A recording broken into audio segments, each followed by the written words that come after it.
इस वीडियो में हम लोग इंडिया की पॉपुलेशन पर एक चर्चा करेंगे और एक ओपिनियन या अभिमत बनाने का प्रयास भी करेंगे। इंडिया आज वर्ल्ड में फर्स्ट रैंकिंग में है पॉपुलेशन साइज में, और चीन को हम लोगों ने पिछले साल पीछे छोड़ दिया। यह एक बहुत बड़ा मुद्दा है। स्वतंत्रता के बाद से ही यह मुद्दा सामने रहा और 1952 में पॉपुलेशन पॉलिसी अपनाने वाला भारत दुनिया का पहला देश था। हमारे प्रजातंत्र के निर्माताओं ने उस समय ही एहसास किया कि भारत में जनसंख्या नियंत्रण बहुत महत्वपूर्ण रहेगा।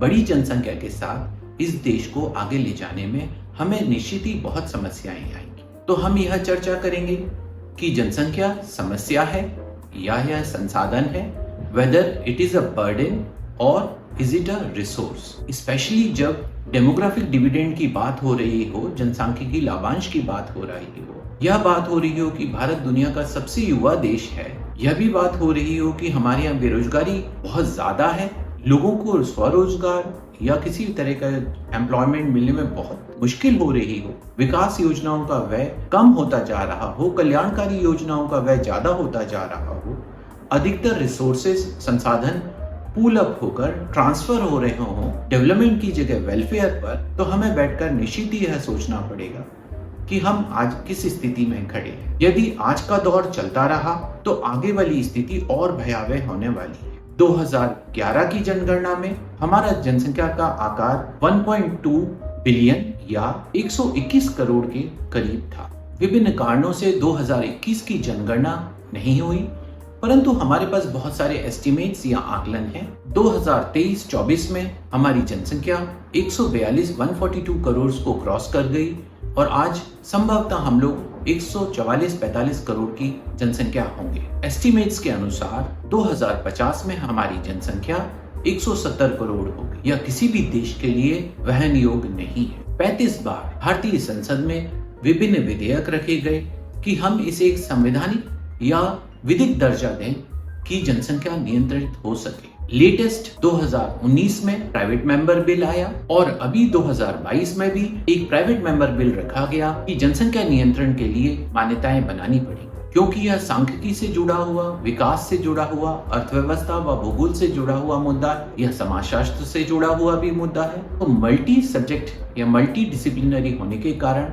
बहुविषयक होने के कारण हम कुछ संख्याओं का, फिगर्स का, फैक्ट्स का प्रयोग जरूर करेंगे, जिसका स्रोत सेंसस है। यदि हम जनसंख्या वृद्धि का ट्रेंड देखें, उसका रुझान देखें, तो हम यहाँ पाएंगे कि 1921, 1931, 1941 जनसंख्या वृद्धि बहुत अधिक नहीं। जनसंख्या वृद्धि कैसे देखी जाती है? यह एक डेमोग्राफिक ट्रांजिशन का मॉडल है जो पॉपुलेशन ज्योग्राफी में पढ़ा जाता है, जनसांख्यिकी संक्रमण का। थॉमसन और नॉटेस्टन के इस मॉडल ने बहुत बेहतर तरीके से समझाया है कि जनसंख्या कैसे बदलती जाती है, and it is dependable on 2 factors, death rate प्रति हजार प्रति वर्ष मरने वाले लोगों की संख्या, एंड बर्थ रेट प्रति हजार प्रति वर्ष पैदा होने वाले लोगों की संख्या। जनसंख्या वृद्धि दर इन्हीं दोनों के बीच का अंतर होता है। स्वतंत्रता के पहले जनसंख्या वृद्धि बहुत अधिक नहीं होती थी, क्योंकि जन्म दर भले अधिक हो, मृत्यु दर बहुत अधिक थी। हेल्थ फैसिलिटीज, अवेयरनेस ये सभी बहुत पीछे थे। 1950 में औसतन लाइफ एक्सपेक्टेंसी,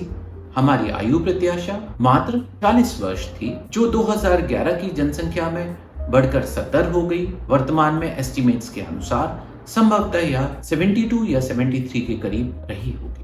यदि लाइफ एक्सपेक्टेंसी, आयु प्रत्याशा बढ़ती है तो निश्चित बात है कि हमारे देश में बुजुर्गों की संख्या इसमें बहुत तेजी से वृद्धि होगी। यही कारण है कि ये जो पूरा ग्राफ है पॉपुलेशन का, ये स्क्यू होता जा रहा है हायर पॉपुलेशन की तरफ, झुकाव इसका होता जा रहा है ज्यादा उम्र वाली जनसंख्या की तरफ। तो जनसंख्या वृद्धि में एक बहुत बड़ा कारण, एक पॉजिटिव फैक्टर है, वो है स्वास्थ्य मानकों में अच्छी लाइफ क्वालिटी में वृद्धि होना। यदि आज हमारी जनसंख्या 145 करोड़ है, तो सबसे बड़ी समस्या यह है कि यदि मात्र 1% प्रति वर्ष हमारी जनसंख्या बढ़ती है, 1%, तो यह करीब 1.5 करोड़ लोग होंगे। 1.5 करोड़ का तात्पर्य है हर वर्ष करीब करीब एक ऑस्ट्रेलिया, दुनिया के बड़े बड़े देशों की भी आबादी उतनी है जितनी की भारत देश में एक वर्ष में लोगों की संख्या जुड़ जाती है। यदि हम इसे डेकेडल ग्रोथ में देखें, 10 वर्ष की ग्रोथ में देखें, तो यह करीब 14 से 15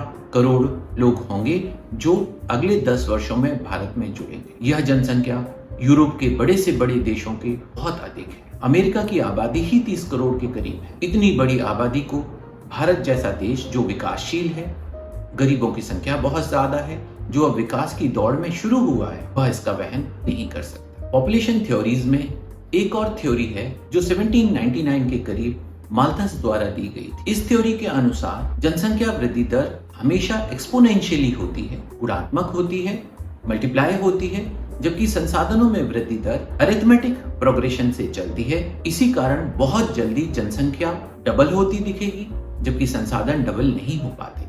इससे जनसंख्या और संसाधनों की उपलब्धता में बहुत अंतर बढ़ता चला जाता है। भारत की आज की गरीबी के कारण में एक ये बहुत बड़ा फैक्टर है। जैसे जैसे भारत का आर्थिक विकास होता जा रहा है, आयुष्मान कार्ड जैसी सुविधाएं आ रही हैं, हेल्थ इंश्योरेंस के प्रति रुझान बढ़ रहा है, हॉस्पिटल तक एक्सेसिबिलिटी पहुंच बढ़ी है, अच्छी दवाइयां, टीके आए हैं, हमारे देश में मृत्यु दर तेजी से गिरी है। एस्टिमेट्स के अनुसार 2023 में भारत की मृत्यु दर करीब 6.5 प्रति हजार रही है।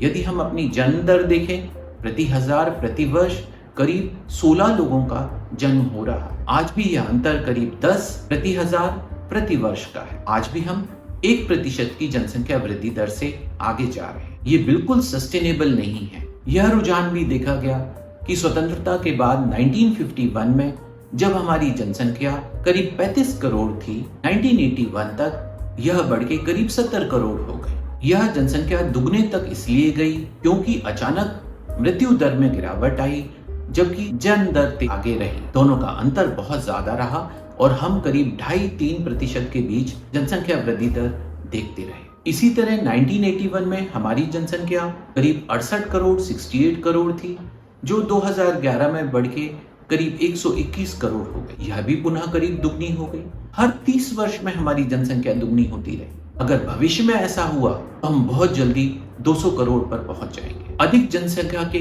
बहुत सारे नुकसान हैं। किसी भी तरह की अर्थव्यवस्था इतनी सारी जनसंख्याओं के लिए रोजगार नहीं बना सकती। यदि ऐसा माना जाए कि हर वर्ष 1 करोड़ 2 करोड़ रोजगार निकलेंगे, ऐसा संभव ही नहीं है। अर्थव्यवस्था का एक्सपेंशन बहुत तेजी से करना पड़ेगा, ग्रोथ रेट कई गुना आगे बढ़ाना पड़ेगा, तब जाके हम लोग इतने नौकरियों का प्रबंध कर पाएंगे। यदि पिछले 30 वर्षों में हर वर्ष करीब 1 करोड़ लोग पैदा हुए हैं और आज ये जॉब मार्केट में आ रहे हैं, तो हमें 1 करोड़ रोजगार हर वर्ष चाहिए। हम अर्थव्यवस्था का विकास किस स्तर तक कर सकते हैं?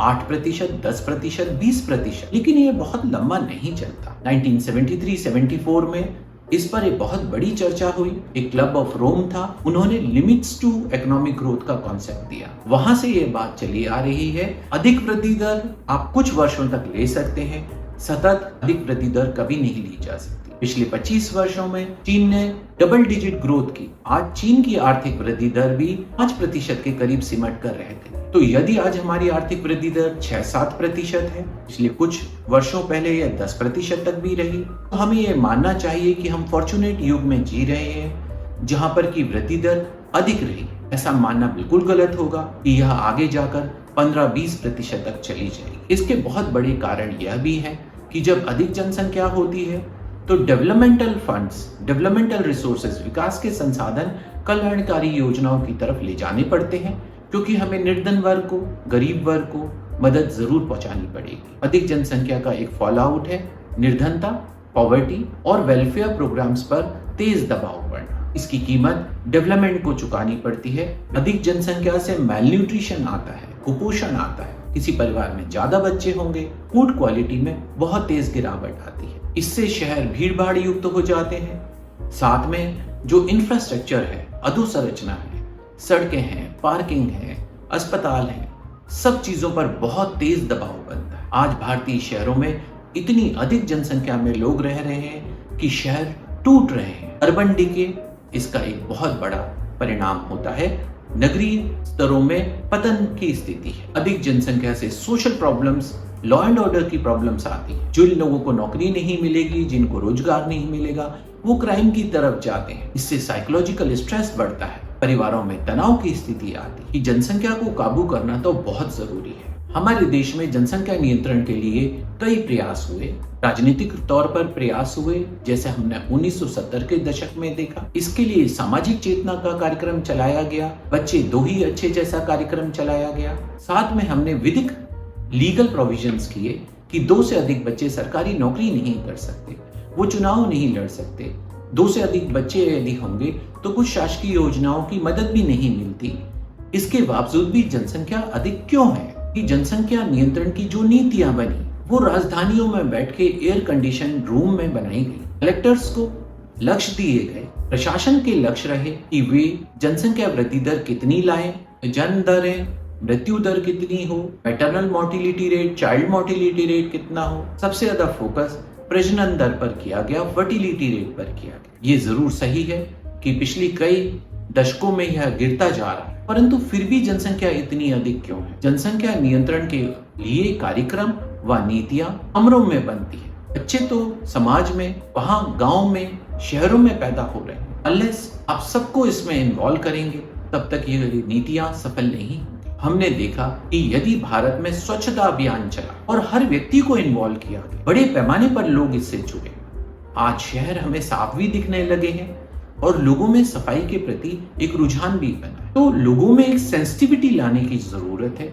एक चेतना लाने की जरूरत है कि अधिक जनसंख्या बिल्कुल सकारात्मक पॉजिटिव नहीं है, इसको छोटा करने की तो निश्चित ही जरूरत है। सबसे बड़ा परिवर्तन 1991 में भारतीय अर्थव्यवस्था में आर्थिक सुधारों से आया। जैसे जैसे आर्थिक सुधार आगे बढ़े, हमारे देश में संपन्नता का स्तर बढ़ा, शिक्षा का स्तर बढ़ा, चेतना, अवेयरनेस भी बढ़ती चली। इसका सीधा असर जनसंख्या वृद्धि दर पर भी देखा गया। 1991 में 2.39 के करीब जनसंख्या वृद्धि दर प्रतिवर्ष रही, जो 2011 में कम होकर करीब 1.7% तक आ गई। वर्तमान में यह करीब 1% से नीचे रही।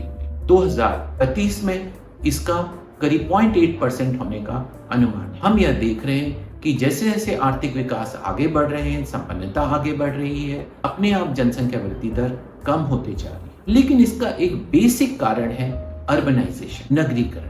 हमारे देश में बहुत सारी समस्याओं की जड़ अधिक जनसंख्या में निहित है, तो उसका समाधान urbanisation and fast economic growth, नगरीकरण और बहुत तीव्र आर्थिक वृद्धि में उपस्थित है। जब लोग शहरों में रहते हैं तो वो मानसिक रूप से ज्यादा अवेयर, चेतन होते हैं।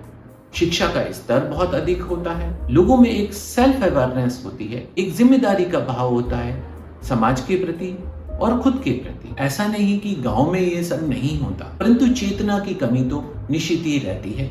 सामाजिक धार्मिक दबाव भी बहुत अधिक होते हैं, जो शहरों में कभी देखने को नहीं मिलते। शहरी जीवन में सबसे बड़ी समस्या आती है, लोगों की आमदनी उनके खर्चों के बराबर करनी होती है। घर बहुत छोटे होते हैं, जितने घर छोटे होंगे, जितनी आमदनी छोटी होगी, जेबें छोटी होगी, उतना ही छोटा परिवार भी लोगों को करना पड़ता है।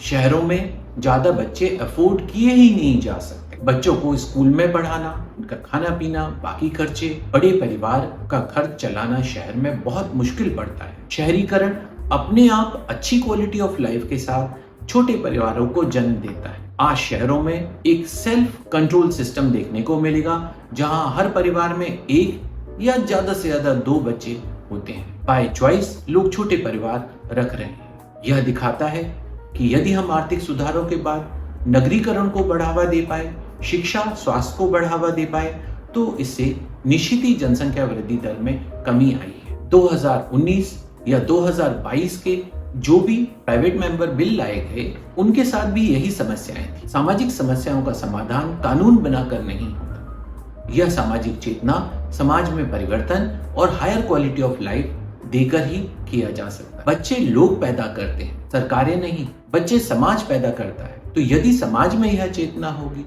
कि कम बच्चे होना चाहिए, छोटा परिवार होना चाहिए, उनके लिए ही फायदेमंद है, इनडायरेक्टली देश के लिए तो बेहतर है ही, तो अपने आप ही जनसंख्या काबू में आने लगेगी। वह दिन दूर नहीं जब हम कभी फिर चर्चा कर रहे होंगे कि हमारी जनसंख्या हमारी सबसे बड़ी संपत्ति, हमारा सबसे बड़ा एसेट। विश्वास करता हूं कि इस डिस्कशन से आपके लिए एक नया दृष्टिकोण, एक नया व्यू पॉइंट बनाने में मदद मिलेगी और आगे वीडियोस के लिए आप YouTube पर हमें फॉलो करें, सब्सक्राइब करें।